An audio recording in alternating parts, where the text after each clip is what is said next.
Hello everyone, and welcome back to our channel, where we bring you the latest and most important political developments shaping South Africa's future.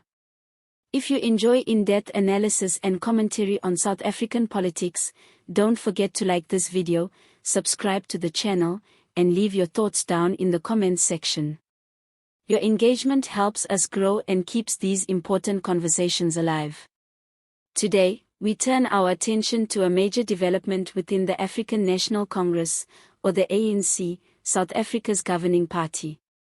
Tensions are rising, internal divisions are becoming more visible, and at the center of it all stands ANC Secretary-General Fikile Mbalula, who has issued a stern and urgent warning to party members about premature leadership campaigns that are already beginning to emerge. Mbalula's warning comes at a critical and sensitive time for the ANC. Once the unshakable pillar of South African political life, the ANC now faces declining support, increased internal factionalism, and mounting pressure from the public to reform and renew itself. As the party prepares for future elections and struggles to hold on to its historical dominance, the stakes have never been higher. Let's break down what happened, what it means for the future of the ANC, and why this moment could mark a turning point in South African political history.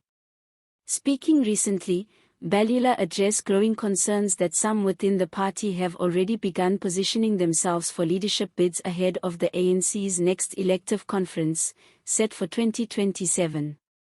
Without mentioning any specific names, he made it clear that such actions are highly irresponsible at this stage and threaten to deepen divisions within an already fragile organization. He stated, and I quote, "I urge all members of the ANC not to be enticed by the discussion of leadership. This will have its own time and space, and we will have plenty of time to reflect. In other words, now is not the time for political gamesmanship. Now is not the time for internal battles." According to Mbalula, the ANC must focus on restoring its credibility, reconnecting with its base, and governing effectively, not indulging in personal ambitions and power struggles. And the numbers back him up. Recent surveys suggest that national support for the ANC has fallen to around 40%, a historic low for the party that once commanded overwhelming majorities in election after election. For a movement that prided itself on its deep connection to the people, this decline represents a seismic shift. Mbalula did not sugarcoat the situation. In fact, he was brutally honest. "We are a 40% party," he said. "Anyone who is engaged in this discussion and campaign doesn't appreciate the moment we find ourselves in as an organization and the movement in general led by the ANC." This blunt admission is significant. It shows that at least some within the ANC's leadership understand the gravity of their predicament. Losing majority status nationally would be a historic collapse for the ANC and could open the door to coalition governments, unstable alliances, and a very different political future for South Africa. But Mbalula's warning went beyond just urging restraint. He also raised alarms about external influences working within the ANC, what he called agent provocateurs. These are individuals or groups, according to Mbalula, who are actively trying to destabilize the party from within, possibly to weaken it ahead of elections or to fracture it permanently. ANC members must be alert to the work of agent provocateurs who seek to drown our organization into this unrewarding, destructive discussion, he said. This is not the first time such accusations have surfaced. In fact, throughout its history, the ANC has often spoken of enemies, both real and perceived, working against it. But what makes this moment different is the apparent vulnerability of the party itself, weakened by years of corruption scandals, governance failures, economic stagnation, and widespread public disillusionment. Political analysts have been quick to weigh in on Mbalula's comments. Many see this as a desperate but necessary move to preserve what remains of ANC unity. Some suggest that unless the party can project an image of cohesion and discipline over the next few years, it risks not only losing elections but also losing its identity altogether. The backdrop to all this is the persistent speculation about leadership battles simmering just below the surface. While Mbalula refrained from naming names, insiders believe that several ANC heavyweights are already quietly preparing their campaigns to challenge President Cyril Ramaphosa's leadership at the next conference. Some of these challengers are reportedly veterans of the ANC's internal battles, well-versed in factional politics, while others are newer, younger leaders who see an opportunity to rise as the old guard struggles to maintain control. The reality is that leadership succession in the ANC has historically been a bloody and bruising affair, often leaving deep scars on the party's unity.